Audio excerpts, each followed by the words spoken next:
Please help me welcoming to the stage Alden Mills.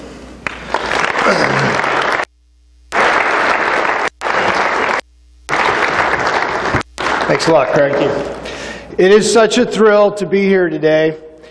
You see, when I was in SEAL team, I had the opportunity to work with a few farmers. And one of the first things we did when we were out and we ended up going on a mission together with a farmer, we were all so focused on this technology that we had on this particular mission. We were in Bosnia, we were looking for a real bad guy.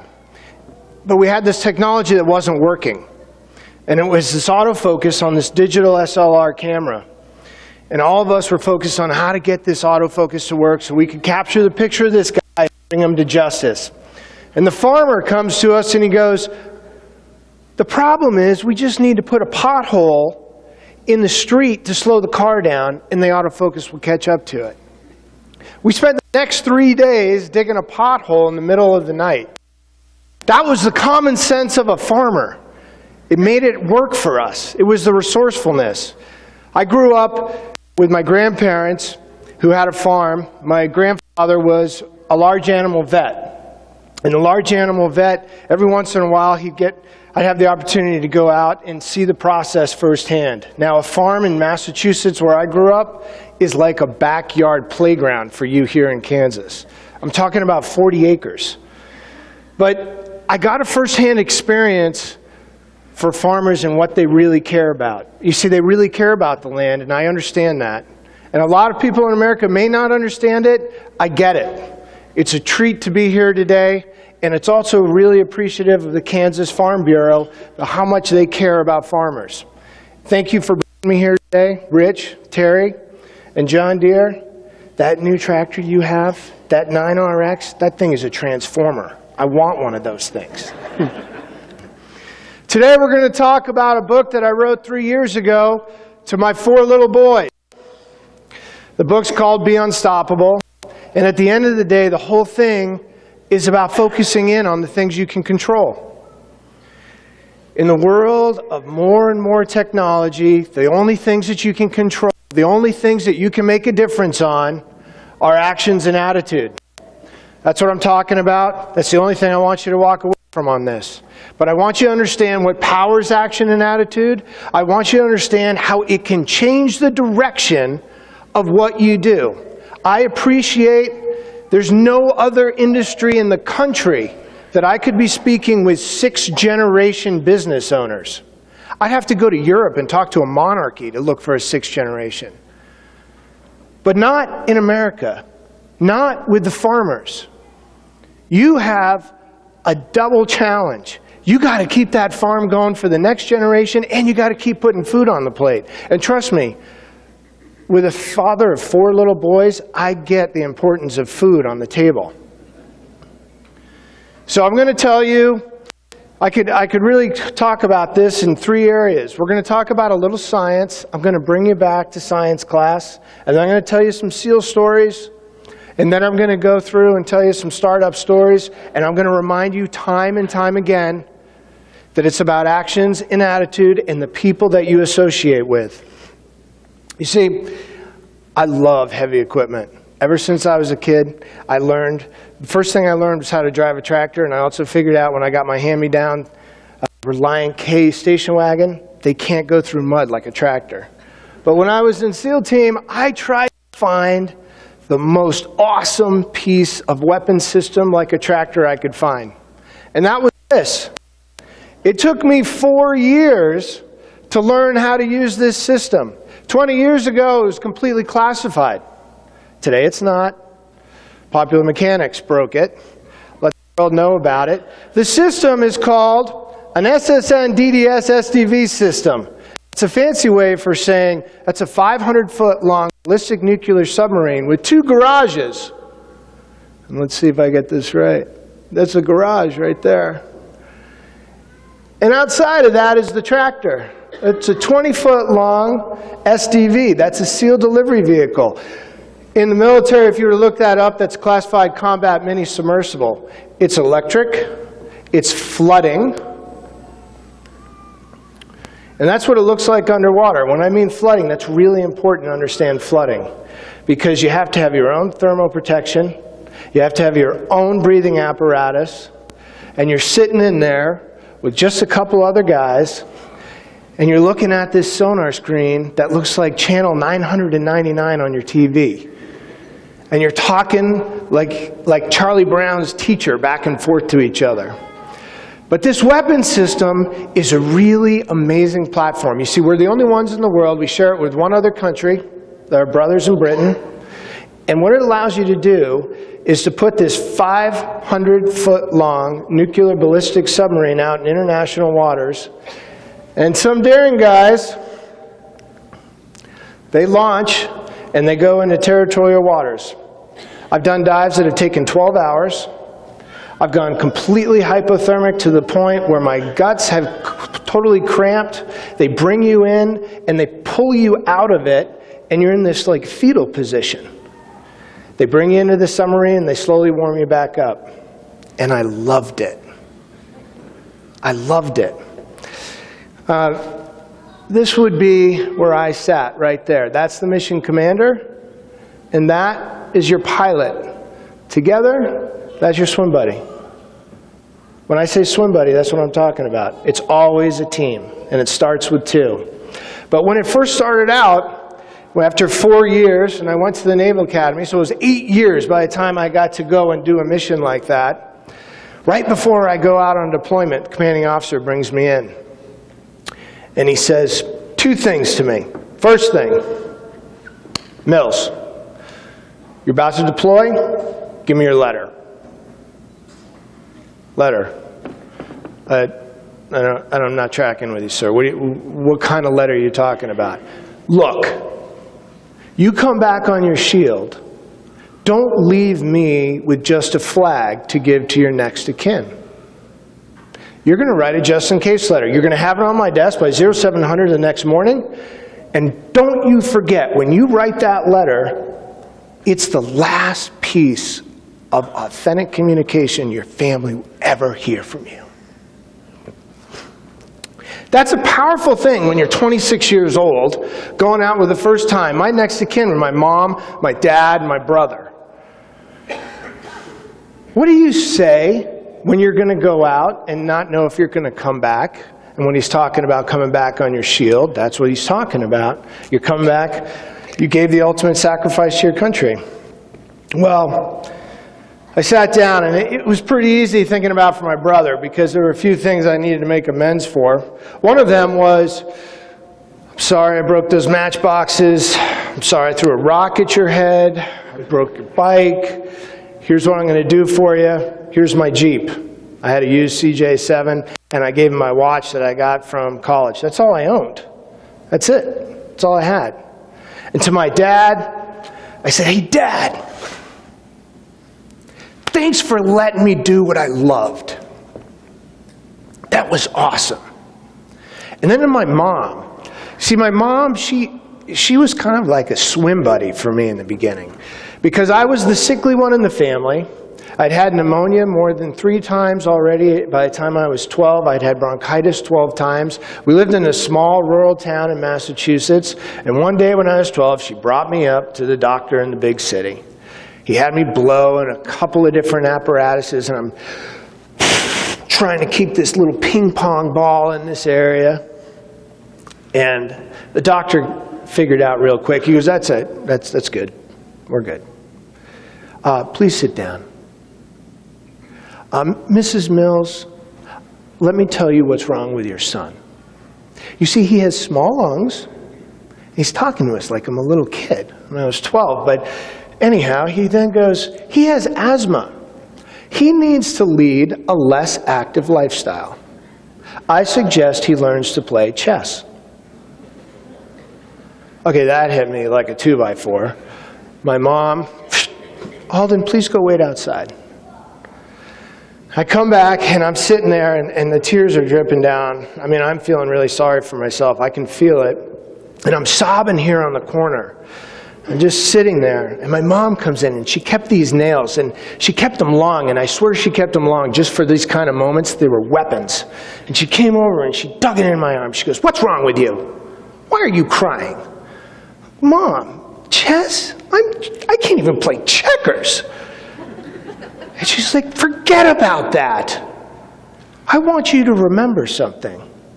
You remember, nobody tells you what you can and can't do.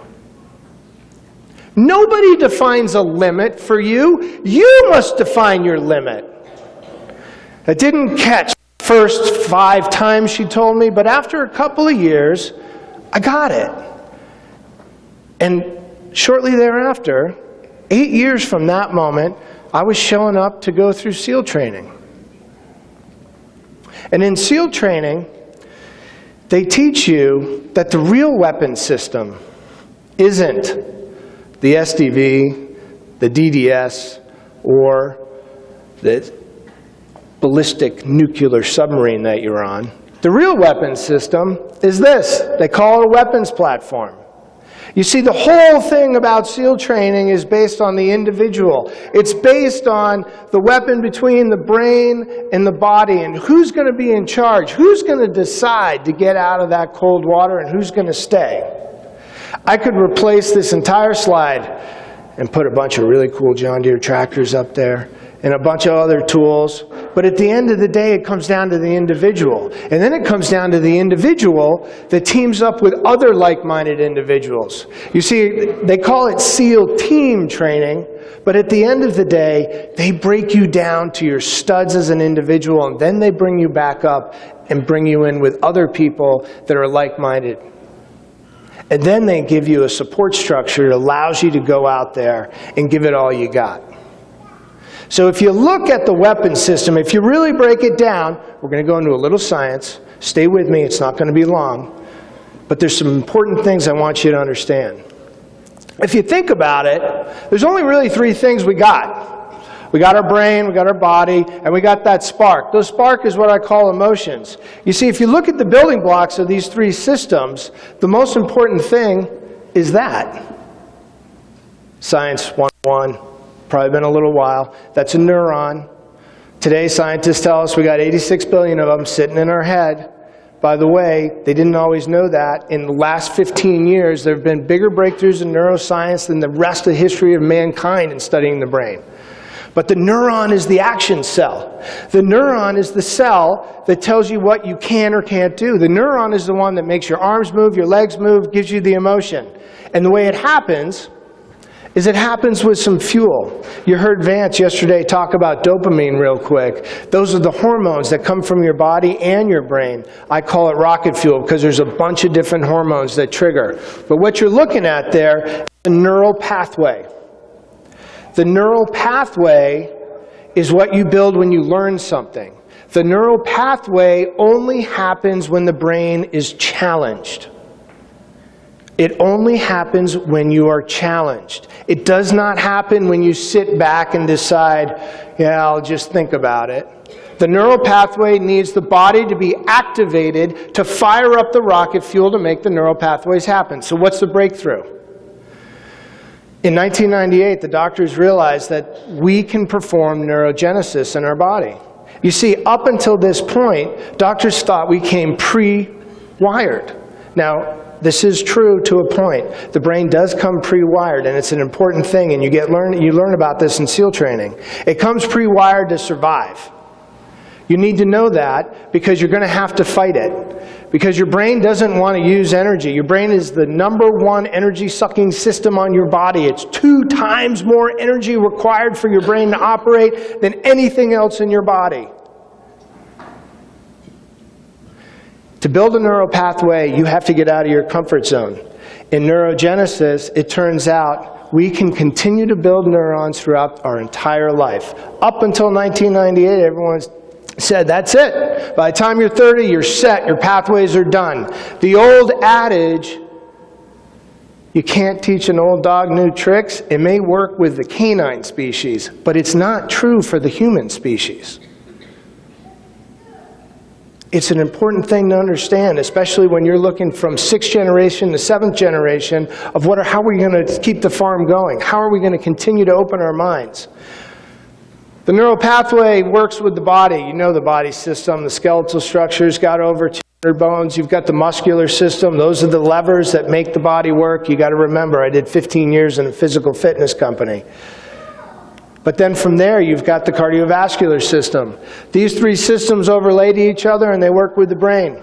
In SEAL team, they'll go, the body obeys the brain, boys. The body obeys the brain. That's the only thing they would talk about for the first 7 weeks of training through Hell Week. Body obeys the brain. Your body is a brain housing group. That would be the next thing they remind you of. You see, your entire body is built to support your brain. It's the only organ that can't be transplanted. The body and the brain work completely together. The stronger the body, the stronger the brain. The more you end up, it turns out if the body gets to 70% of its heart rate during work is just mass acceleration distance. That's all it is. I'm not talking about trying to be a triathlete. It's work. It proves that when you get to 70% of your heart rate, your neural pathways start to activate. The rocket fuel starts going. The rub is, you got this system. This system is wired to survive. We are the only species of Homo sapien that has been able to survive because we have figured out how to survive again and again and again. And that means having to deal with conserving energy and staying in a comfort zone, staying out of the danger zone. But then you have these emotions. The emotions they are worked into 3 basic emotional patterns. This is Psychology 101. That would be the feel, the behave, and the believe. Those 3 make up your attitudes. Those are the throttle that overrides the brain and the body.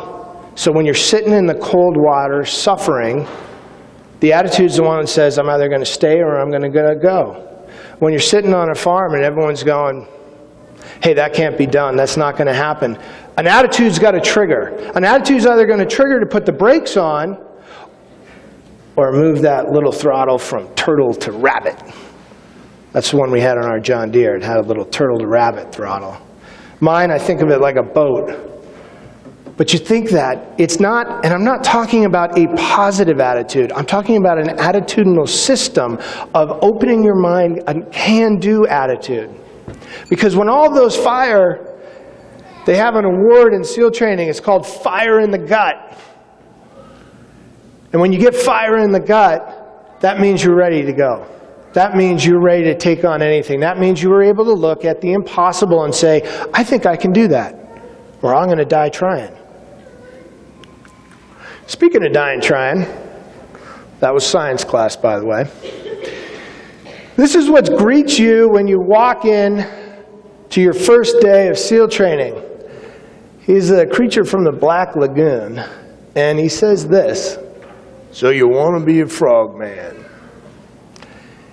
And the day I showed up, we had 122 men from around the country that showed up for SEAL training. They had all gone through at least a year's worth of evaluations to get to see this guy, the creature, the frog monster. 122 guys for a year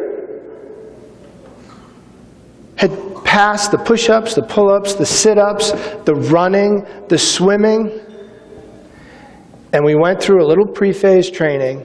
And then your first day of class up starts. Your first day of class up where you get this senior SEAL instructor. And I'll never forget him. You don't forget many guys that are missing their entire left buttocks from a rocket-propelled grenade in Vietnam. He had medals over his shoulder. And he'd stand out there in front of us and he'd say, I got the secret for getting you through SEAL team, boys. It's real simple. You just got to know what price you're going to pay. You know the price you're going to pay, you're welcome aboard. Come on in. See, the problem is 80% of you are not going to pay the price. You won't pay the price because everyone wants to be a SEAL on a sunny day. But what happens when the day doesn't go your way? What happens when the day gets scary and you think you might die? That's my job here, and that's what we're going to do. For the 20% of you that stick around, we're going to treat you like a samurai sword. You see, this is how they build a samurai sword. They take a piece of metal, and they heat it up, they pound on it, and they stick it in cold water. They do it about 2,000 times. That's about what we figure it's going to take you civilians to turn into SEALs. Welcome to SEAL training. That was real motivating to hear we're going to get pounded on that many times. But by the end of the first day, just to start the class up, that 122 went to 64. Half of the people that showed up who had spent a year left. Why would they do that? They spent an entire year to get to the starting line, and they didn't even take the first step. Their actions had them walk the other way because their attitude just put the brakes on and said, whoa, whoa, whoa, samurai sword? What is this pounding on? 80%? I'll never make it. They quit before they even tried. So every week, see, the first 6 weeks is the real weed out in SEAL team. And every week there's a pass-fail challenge. Now, a pass-fail challenge is a really important challenge. This is not like Survivor. This is like, if you don't pass this thing, that's it. You're gone. You're gone to the fleet. And you're gone to the fleet for 2 to 4 years. And you spent all this time. So the first pass-fail challenge is one that really, it kind of rocks you. Because you all think, at this point, we're 64 of us, we're like, oh, no problem. We're going to pay the price. We're ready. You learn quickly how valuable talk is. And they say, hey guys, and the SEAL instructors, they're kind of friendly. It's a weird thing. It's not like you're going through some kind of yelling drill instructor. They got this Joker smile on them. Come on over to the pool. Everybody sit down here, relax for a minute, because I'm going to tell you about the first pass-fail challenge. You're going to swim for 200 meters, and you're going to float, just relax in the pool for another 10 minutes, and then you're going to bob up and down for 5 minutes, and then go down to the deep end of the pool and pick the mask off the ground with your teeth. It's not hard. I'm like, oh, what's the catch? Oh, I forgot to tell you. We're going to tie your feet together and tie your hands behind your back. What? Wait a minute, I passed the swim test. What do you mean? Yeah, welcome to drown proofing. What is the point of that, right? Your head's going through, the voices in your head are like, whoa, whoa, whoa, what's this got to do with SEAL training? Are we supposed to is this a technique if you get captured by pirates and they're going to make you walk the plank that you can swim away? No. Look at that guy right there. This guy, he's in the hurt locker. But the fact of the matter was, 2 guys got up and walked out. Didn't even try. Went from 64 to 62, just like that. It turns out drown proofing is not that bad. It's uncomfortable, but it's not that bad because they start off and they just strap your legs together and you swim in the pool learning how to use both your feet together. And then they have a hold of rope and you go like this and you move up and down and you start to learn how to move your body like a dolphin. It's slow, it kind of looks like an inchworm, but you start to make progress. And then at the end, they teach you how to use your lungs as a buoyancy compensator. That enables you to bob up and down. And then you're ready to pass the exam. And here's a funny thing. Every one of us that tried that, we didn't get it right at first. And you know what the SEAL instructors did? They helped us. You said they wanted us to pass.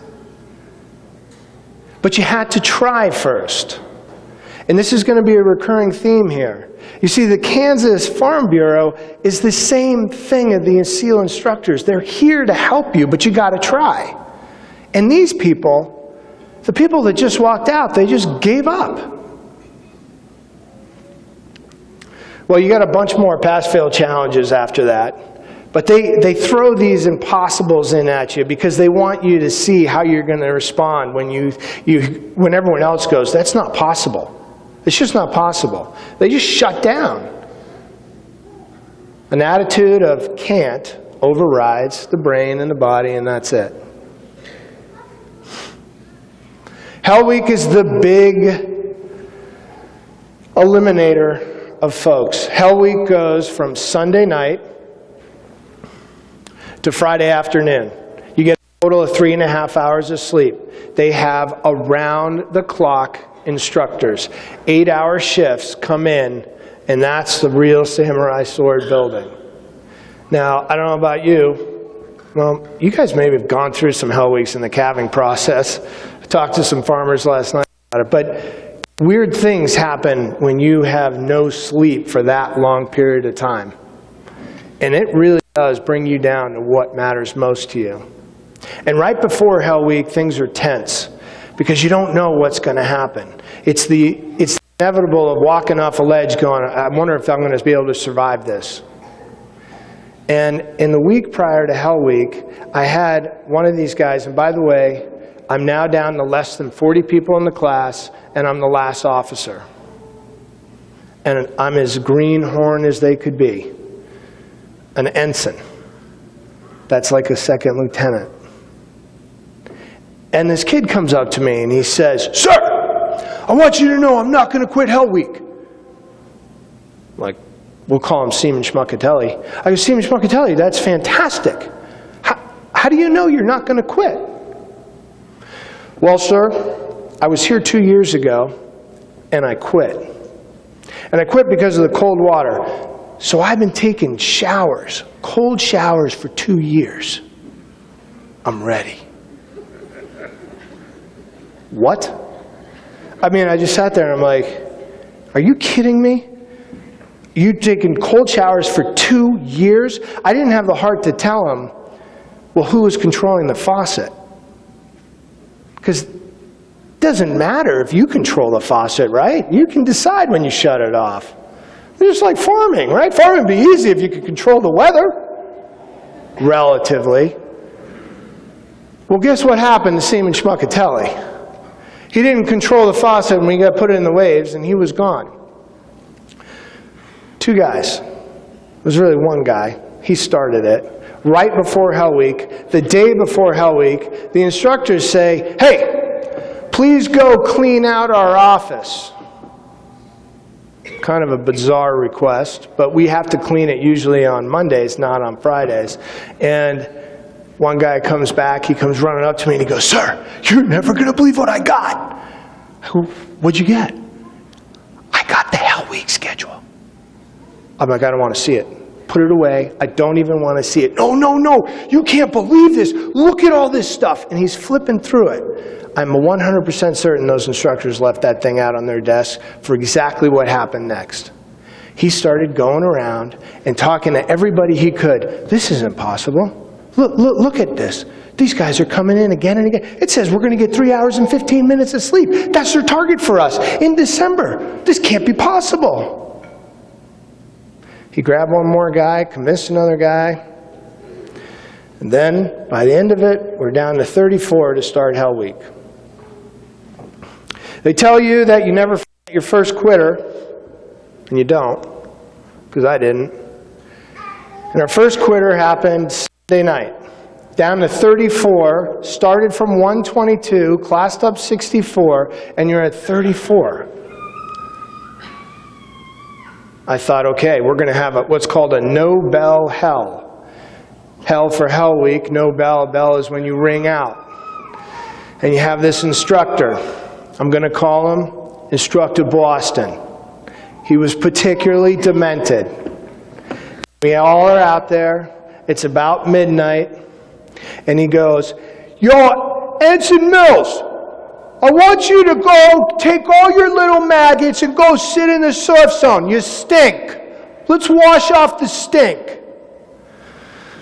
Yeah, Instructor Boston. "Go ahead.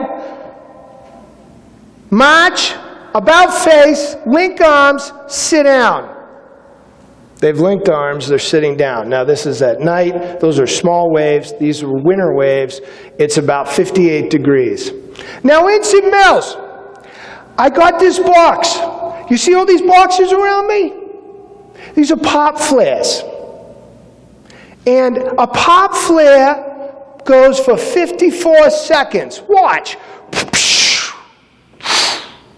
Lights up the sky. It's raining out, about 45 degrees. All the old guard of SEALs are out there, and they're watching the youngest new guard go through the indoctrination. Now, I'm going to fire off these pop flares sequentially. For you rocket scientists out there, that means one after the other. And I got 181 of these pop flares. 54 seconds. Do the math, Einstein. I'm looking for my first quitter.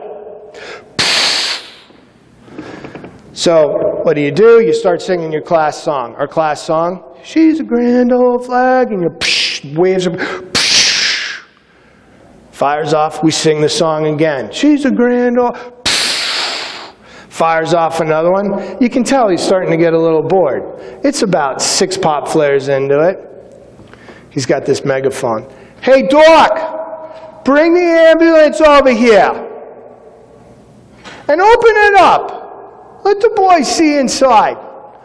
Ambulance, specially converted Ford 350, big beach tires, really cool vehicle. Drives up, and I swear to you, they purposely heat that box up on the back. When that door opened, you could see a plume of heat. And you're sitting there like, whoa. Wouldn't it be nice to sit in that ambulance? Hey, boys, you know what's inside that ambulance? Hot cocoa and warm blankets. Who wants some hot cocoa and warm blankets? Psh, nobody. But we thought about it. We stopped singing for a second. He doesn't get the desired result. Hey, Doc, come over here. Let's do a lesson on hypothermia. Doc, tell the boys about hypothermia. This doctor, and he's the head of the medical department for SEAL team. We know him. He gets out and he's cold, and he's like, well, clinical hypothermia is a 2-degree drop in the body core temperature from 98.6 to 96.6. Doc, that's great. But what does that really mean to these guys? Like, what happens when you get hypothermia? Well, the first case is you start to shiver uncontrollably. Boom. We all start. Like, we're sitting there going, oh, all of a sudden we got cold. Here's this expert. He's telling us, oh, we're cold. Nothing happens. Doc, how cold is that water? It's about 58 degrees. Oh, how long does it take to get hypothermia for a human being in 58-degree water? Somewhere around 7 to 10 minutes. Instructor Boston.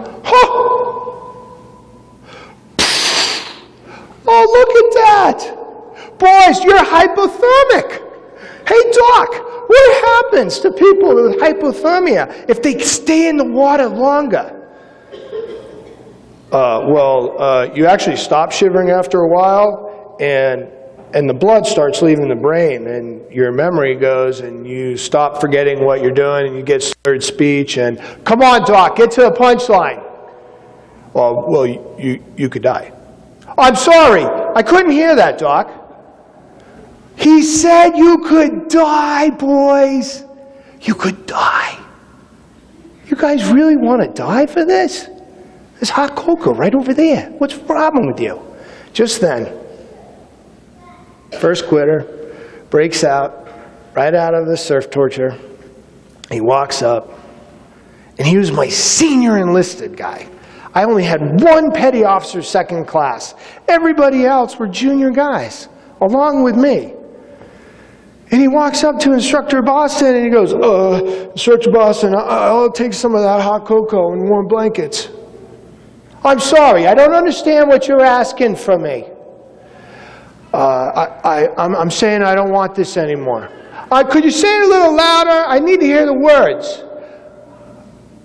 I quit. Oh, I quit. Hey guys, I got my first quitter. And he turns the megaphone straight to the petty officer and he goes, I got nothing for quitters. Get out of here. And he walked the quitter through the other guys to a different division. And the division is called X division. And it's where all the people go that don't make it. You see, SEAL Team is very particular about the attitudes that they want to have in training. Everybody that doesn't make it is removed from the people that are trying. And the people that are trying, they know those guys are precious. They're trying to do something that's incredible for them. And they have a log. You see, we do a lot of training with telephone poles. And they have this particularly big log. And it's called Old Misery. And the reason they create X Division is they know a very simple fact. And you know it in the farming community is one bad apple can spoil the bunch. The bad apple, what were we talking about? We're talking about a bad attitude. And here, it's misery loves company. The guys that went and stole that Hell Week schedule, they convinced themselves. They went around and were trying to get other people to say, no, no, no, you don't want to do this.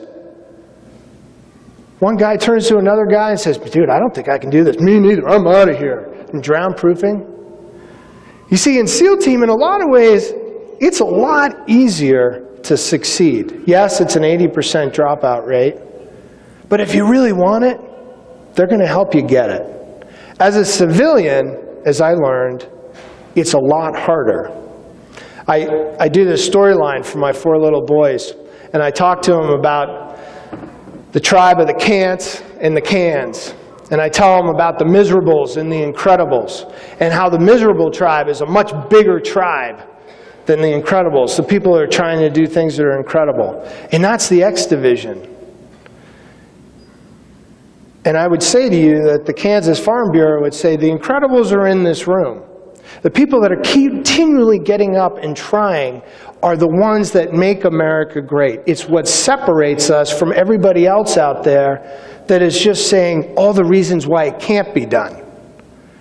If you look hard enough, you will find every reason under the book why farming is a bad thing to do. If I looked hard enough, I would have found a whole bunch of reasons why not to launch this first product. Probably, that was my first product after SEAL Team. You know what it is? Anybody? That was part of the problem. You see, it doesn't quite look like a fitness product. I was so excited. We were going to save the world from excess pounds with the Rev. I went around, over 2 years, I raised $1.5 million to launch my baby, Body Rev. I then spent the next 2 years in $1,475,000 worth of ways not to launch a product. I'm brought to the gates.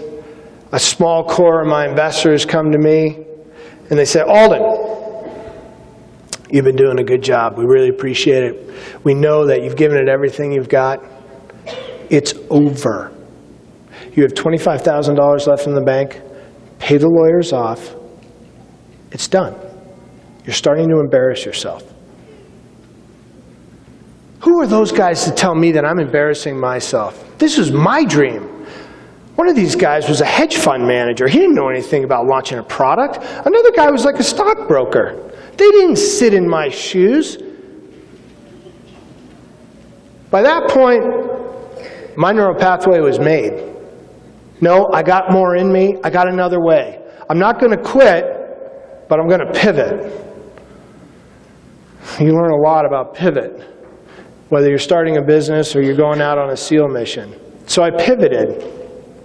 With $25,000, I launched that product. Anybody ever seen one of those? Perfect Pushup? Anyone ever used one? That's good. There's about 6 million Americans out there using it today. But I launched that with $25,000. It was a totally new business. But you know what I didn't do? I didn't wash my investors out. I said, no, you're going to come. I brought them all back in. I'm like, I'm going to get your money back. I'm not giving up. Because it was so important to me. I had built such an important care for what I was going to do. This purpose inside of me, I was going to make it work. And we did. But we started off real small. Everyone thinks, oh yeah, you were the overnight success. You get interviewed on NBC, they go, that's incredible. You just came out of nowhere. No! It was 10 years of an overnight success. And the best part is that the hardest part hadn't even occurred yet. You see, when I launched that product, I had less than $25,000. I had talked to my manufacturers who became my partners, and I said, listen, I'll figure out a way to pay you, but I need one container. I just need one container. I got to try it out. I got 4,000 of these units over here. I could find one catalog company in the country that would be willing to put it in there, and they bought them on consignment, but they took it. Small little catalog company in New England. And then I went and I called up Outside Magazine, Men's Journal, Men's Fitness, and I bought little tombstone ads in the back. It was down to about $10,000 by the end of it. And 2.5 years later, and I worked on that story real hard. You see, I didn't have the story right with the rep, but I got the story right with the perfect push-up. We get a call from Inc. magazine, and they say, hey, we've been looking at your financials. Is this really true? Did you really have a 12,000% growth rate and go from 400,000 to 63 million in 3 years? Yeah, that's true. Why? That makes you the 4th fastest growing company in the country and the fastest growing consumer products company. The other ones were insurance and financial ahead of me. We want to interview you.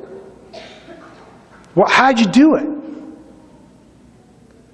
And the way we did it was exactly the same way that you get up every morning and you go to work. The way we did it is we kept the actions and the attitude going and not listening to the people out there that were saying, you can't do it. That's how it happened. But then we were feeling really good, too good. We were going to be a push-up company. Wow, isn't this great? We're going to sell push-ups to everybody in the world. It turns out not everybody in the world needs push-ups. And then January 2009 comes along, and the lights go out at retail. You drop from 63 million to 19 million in a year. For you young farmers out there, that's bad. When your bank then pulls out from you, and then 4 months later, after I've gone through all these interviews talking about how great I am, I'm talking about considering looking at bankruptcy alternatives. That does not feel good. So we had 2 things we had to do. One, we had to restructure that business real quick. Thankfully, we were able to do it. But the other thing we had to do was keep the mindset open and looking right and looking left. Now, I don't know farming, but I know there's all kinds of different crops. I know there's all kinds of different animals out there in livestock. And for me, this is where my products went to. Real quick, I got religion on different types of products that I could sell.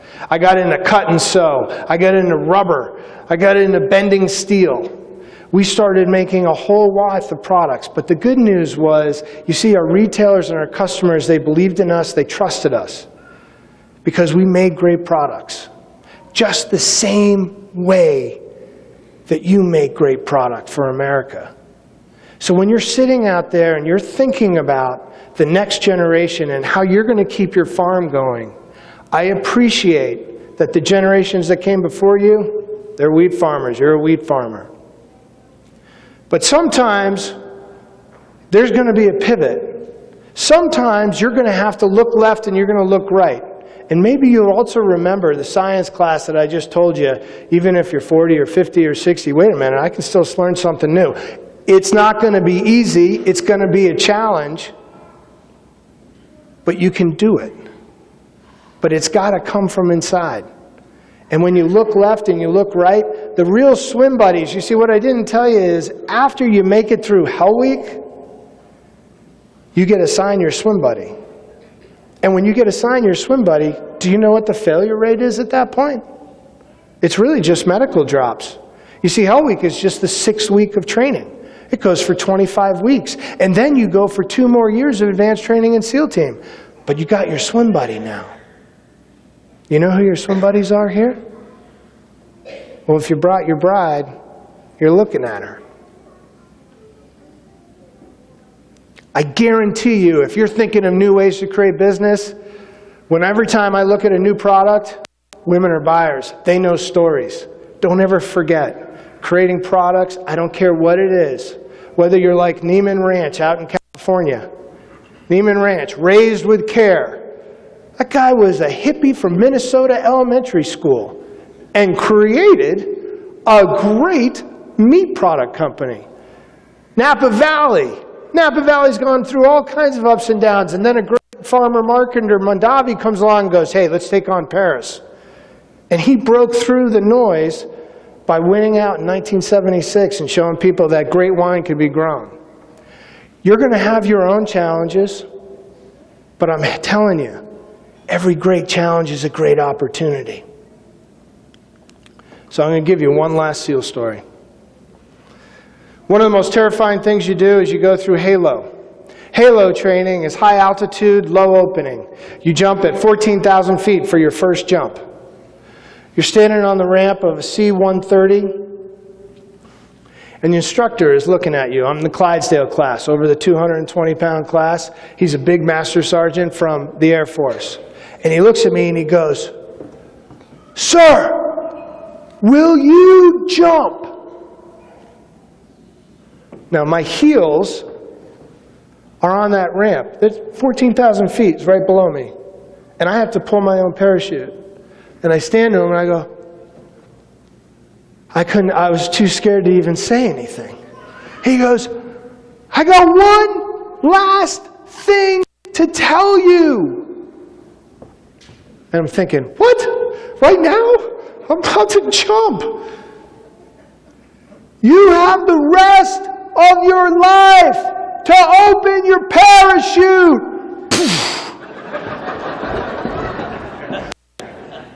He flipped me out of that airplane, and I flipped around like 4 or 5 times. And I finally got flat and stable, and I'm like this, and he zooms down, and he's got this funny looking face on, and he's like, "That's about 50 seconds!" Poof. But that's my point, guys. You got the rest of your lives to figure out how to face the challenges, the rest of your lives, to write the letters to the next generation and say, "Woo! We're from Kansas and we can do in Kansas." That's what it's about. Thank you. God bless you, and go be unstoppable, Kansas.